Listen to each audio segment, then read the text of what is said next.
And I don't think that a man should be able to force a woman to have an abortion, but he should be able to walk the fuck away.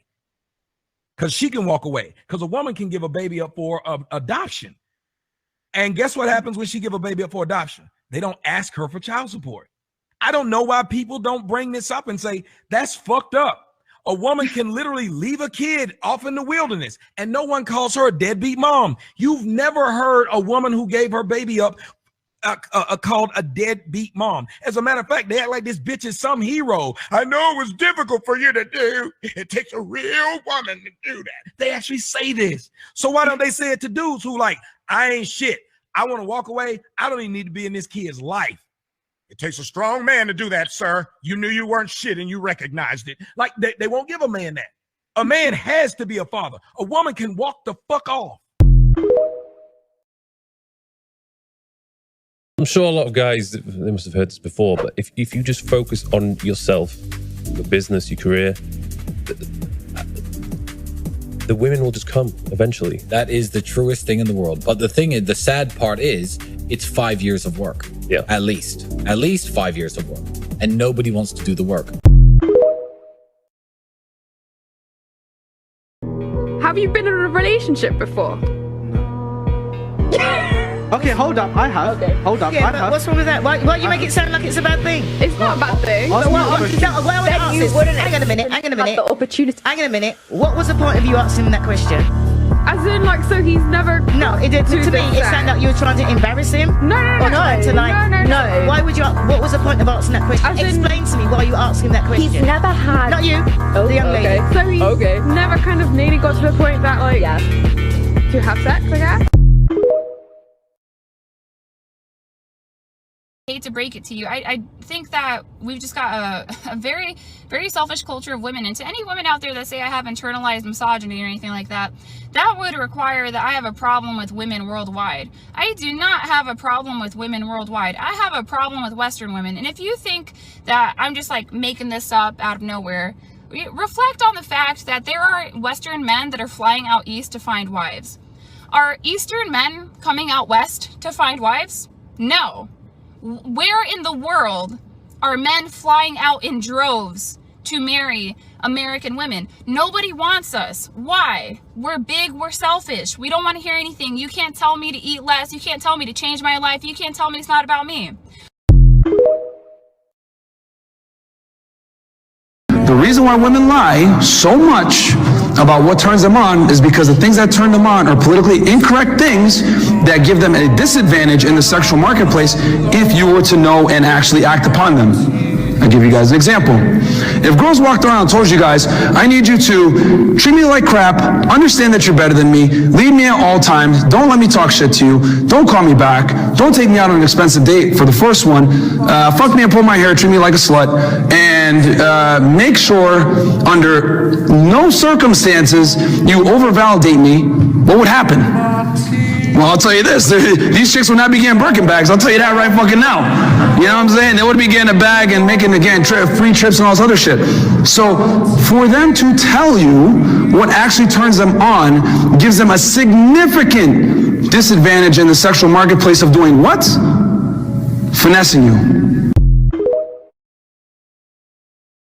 Random thought, there are wives in unhappy marriages, not because the marriage is bad, but because the marriage is not the fairy tale that they dreamt of.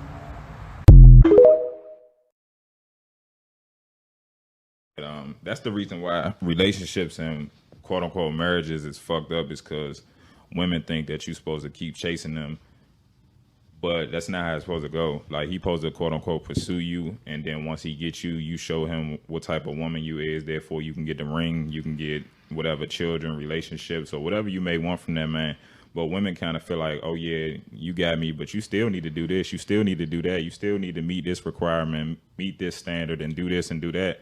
But it's like, you putting up all these standards and requirements for a man to quote unquote get you, even though he already got you, but you making it harder for the man to, I guess, like, love and want to be with you and give you these rings and give you these relationships and give you these children, because like, the harder you make it for a man, the less he want to be with you. And that's how most women make it. It's like, keep chasing me. Like, I got this nigga in my DM. He can do this. He can do that for me. He can do this. Yeah, I like you, and I'm doing this with you, but you need to step your game up. You need to do this and do that. It's like, I mean, the more you make a man chase you, like, the more the relationship gonna be trash. Like, it gotta be mutually beneficial for both parties. And most relationships nowadays only benefit the woman. The woman is getting a house, a car.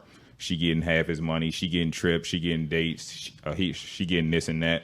And the man is only getting semi-sex, semi-femininity.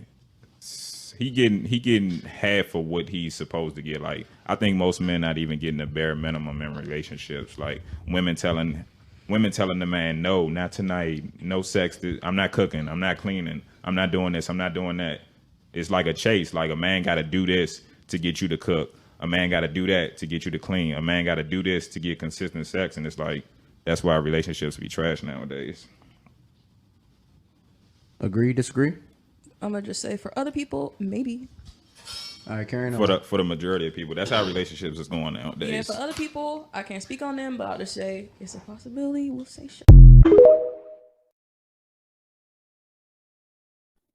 TikTok, let me tell you a little story about divorce. Now, shocking enough, I am divorced. My first wife, after having our 3 sons, decided, it didn't work for her. And so, she wanted a divorce. My response to that was, are you sure? She was like, yeah, I just need you to help me get on my feet before you let me leave. And I'm like, all right, well, you sure? Because there's nothing cute about being a single mom of 3 kids under the age of 10, especially when you're 30. Well, blah, blah, blah. I've been about some other dude and all that other stuff. I was like, all right, cool. Of course, me being me, I found out who the other dude was because, her phone line was on my bill. All I had to do was see whose number was showing up entirely too much. I found out exactly who it was, and it turned out that it was somebody that I knew. Yep, we weren't friends, wasn't one of my homeboys, but it was somebody that I knew from church. So I called him and I said to him, I don't know what game you think you're playing, but I want to let you know that many a man have lost their life behind fucking with the wrong man's wife. Oh man, I'm just trying to be a friend. I was like, bro, if we ain't friends, there's no reason for you to ever be friends with my wife. So I made sure that as I exited, whatever she thought was going to be on the other side was already a wrap because I had him shaking in his little boots. He wasn't shit anyways, but at the end of the day, you want to go after a person who lives at home with their parents because it's the pastor's son, you have fun with that. So we go our separate ways. And of course, after about 3-4 months, here comes the phone call. Oh, baby, can we just pretend like, this never happened? When I would go pick my kids up, she's trying to be, affectionate and rekindle things. And I'm looking at her like, you lost your mind? Like, I was trying to get off you before, but my commitment was to them. And you pissed on that one. So have a nice life. Long story short, she ended up spending the next decade plus living with her parents. Moving my kids from place to place. Trying to make things hard for me because she was unhappy with her own life. Now, the moral of this story is that because women act on emotion, unlike men who act logically, she emotionally jumped out of a situation that kept her guarded, protected, and safe. And went into a situation where she was a child again. And it took her 11 years to become an adult. So now it's 40, stacking, I'm sure, $100,000+ worth of child support money because she didn't have any expenses living at her parents' house. She bought a house.